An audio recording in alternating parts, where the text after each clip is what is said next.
Hi all எல்லாருக்கும் வணக்கம். எல்லோரும் எப்படி இருக்கீங்க? நான் ரொம்பவே நல்லா இருக்கேன். இன்றைக்கான வீடியோ என்னென்னு பார்க்கலாமா? ஸோ இன்றைக்கி பார்த்திங்கன்னா மனித இனப்பெருக்கல் உறுப்புகள் அப்படின்னு சொல்லிட்டு ஆல்ரெடி ஒரு வீடியோ போட்டிருந்தேன். அதுக்கு நல்ல ரெஸ்பான்ஸ் இருந்துச்சு. ஸோ அந்த வீடியோவோட பார்ட் 2 தான் இது. ஃபஸ்ட்டு கொஸ்டின் பார்த்திங்க அப்படின்னா, ஒரு சொட்டு விந்துவில் எத்தனை விந்தணுக்கள் இருக்கலாம்? ஒரு சொட்டு விந்துவில் எத்தனை விந்தணுக்கள் இருக்கலாம்? Option A 1000, option B 1,00,000, option C 10,00,000, option D பல கோடி. ஆன்சர் பார்த்திங்கன்னா ஆப்ஷன் டி பல கோடி. ஸோ ஒரு சொட்டு விந்துவில் எத்தனை விந்தணுக்கள் இருக்கலாம் அப்படின்னா பல கோடியான விந்தணுக்கள் வெறும் ஒரு சொட்டு விந்துவிலே இருக்கலாம். ஓகேங்களா? So question number 2. ஓகே, அடுத்த கொஸ்டின் பார்க்கலாமா? அடுத்த கொஸ்டின், விந்து சீமன், அதாவது சீமன் முழுவதும் விந்தணுக்கள் மட்டுமா? அதாவது விந்து இருக்கு இல்லையா, அதில் வெறும் விந்தணுக்கள் மட்டும்தான் இருக்கான்னு கேட்டிருக்காங்க. ஆம். ஆப்ஷன் பி இல்லை, ஆப்ஷன் சி பாதி, ஆப்ஷன் டி தெரியாது.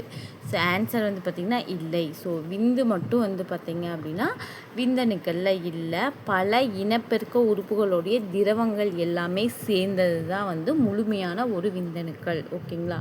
ஸோ விந்து அப்படின்றது பார்த்திங்க அப்படின்னா முழுவதும் விந்தணுக்கள் மட்டுமே இல்லை. ஓகேங்களா? ஸோ பல இனப்பெருக்கல் உறுப்புலேருந்து வரக்கூடிய திரவம் எல்லாம் சேர்ந்தது தான் விந்து, சீமன் அப்படின்னு சொல்லுவாங்க. ஓகேவா? ஸோ அடுத்த கொஸ்டின் பார்க்கலாமா? Question number 3.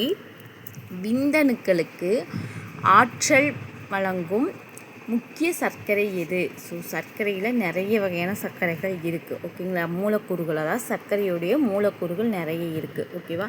ஸோ அந்த மாதிரி விந்தணுக்களுக்கு ஆற்றல் வாங்கக்கூடிய மூலக்கூறு என்ன? முக்கியமான சர்க்கரை மூலக்கூறு என்ன? அது பார்த்திங்கன்னா option A lactose, option B sucrose, option C fructose and option D starch. ஓகேங்களா?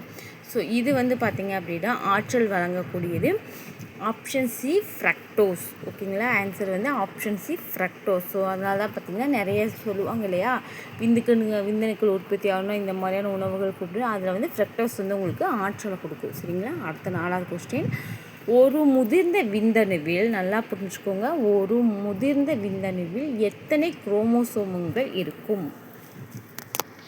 ஏ 46, B 44, option D 22, option D 23. Option A 46, option B 44, option C 22. Answer பார்த்திங்கன்னா ஆப்ஷன் டி 23. ஸோ மொத்தம் ஒரு முதிர்ந்த விந்தணுவில் எத்தனை குரோமோசோம்கள் இருக்கும்? Option D 23.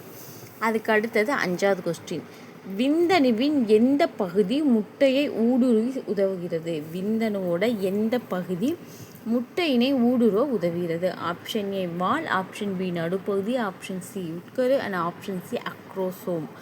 ஸோ விந்தணுவில் எந்த பகுதி உதவுகிறது பார்த்திங்கன்னா அக்ரோசோம் தான் விந்தணுவின் முட்டையை ஊடுருவ உதவுகிறது. விந்தணு பார்த்திங்கன்னா கருமுட்டையை அடைய ஊடுருவி செல்றதுக்கு பயன்படக்கூடியது தான் இந்த அக்ரோசோம். ஓகேங்களா? ஸோ அடுத்த கொஸ்டின் பார்க்கலாமா?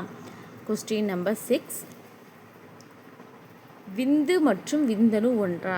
விந்துன்னு சொல்கிறாங்க, விந்தணுன்னு சொல்கிறாங்க, ரெண்டும் ஒன்று தானே. அது எது விந்தணுன்னு சொல்கிறீங்க அப்படின்னு கேட்டிங்கன்னா கண்டிப்பாக பார்த்திங்கன்னா விந்து மற்றும் விந்தணு ஒன்று கிடையாது. ஓகேங்களா? ஸோ ஆம், இல்லை, இரண்டும் ஹார்மோன்கள். Option C and option D இரண்டும் ஒரே செல் கிடையவே கிடையாது. விந்து வேறு, விந்தணு வேறு. சரிங்களா? ஸோ ஒன்று இல்லை. இதுக்குண்டான ஆன்சர் விந்து வேறு, விந்தணு வேறு. ஓகேங்களா? ஸோ அடுத்த கொஸ்டின் பார்க்கலாமா? Question number 7. கண்டிப்பாக இதெல்லாம் தெரிஞ்சு வச்சுக்கோங்க. ஸோ இதெல்லாம் ஏன்னா நம்ம பாடியில் ஃபஸ்ட்டு என்ன நடக்குது என்ன அப்படின்ட்டு நம்ம தெரிஞ்சுக்கிட்டோம்னா தான் நமக்கு ரொம்ப எனக்கு இந்த மாதிரியான டாபிக்ஸ் ரொம்ப இன்ட்ரெஸ்ட்டாக இருக்கும். ஸோ அதான் உங்க கூட ஷேர் பண்ணியிருக்கேன். விந்தணுவின் மரபணு தகவல் எங்கு உள்ளது? மரபணு தகவல் எல்லாருமே சொல்லுவாங்க அவங்களோட டிஎன்ஏவே அப்படி தான் அப்படின்ற மாதிரி நம்ம சின்ன சின்ன விஷயங்களும் சொல்லுவோம் இல்லையா. ஸோ அந்த தகவல் எங்கே உள்ளதுன்னு கேட்டிருக்காங்க. நியூக்ளியஸ் அப்படின்றது தான் உள்ளது. அதுக்கு அடுத்து பார்த்திங்கன்னா 8. விந்தணுக்கள் உருவாகும் இரைப்பையின் நுண்ணிய குழாய்கள் எது? விந்தணுக்கள் உருவாகும் இரைப்பையின் நுண்ணிய குழாய்கள் எது? Epidermal ducts, seminiferous tubules, uterus and fallopian tubes. ஓகேங்களா? ஸோ இதில் எதில் விந்தணுக்கள் உருவாகும் இரைப்பையின் நுண்ணிய குழாய்கள் இருக்குது எவை? ஓகேவா? ஸோ ஏதாவது தப்பாக உச்சரிச்சிருந்தேன்னா சாரி. Answer option B. அதுக்கு அடுத்த கொஸ்டின் பார்க்கலாமா? அதுக்கு அடுத்த கொஸ்டின் நம்பர் 9. விந்தணுக்களுக்கு ஆதரவு மற்றும் ஊட்டச்சத்து வழங்கும் செல்கள் எவை? இது ரொம்ப இன்ட்ரெஸ்ட்டாக இருக்கும் இந்த மாதிரி டாபிக்ஸ்லாம் படிக்கிறதுக்கு.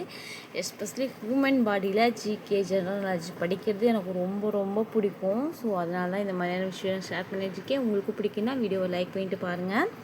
ஸோ அது எனக்கு கொஞ்சம் மோட்டிவேஷனாக இருக்கும். விந்தணுக்களுக்கு ஆதரவு மற்றும் ஊட்டச்சத்து வழங்கும் செல்கள் எது? ஆப்ஷன் ஏ லெய்டிங் செல்கள், option B neurons, option D platelets, option C Sertoli செல்கள். Answer D. ஓகேவா?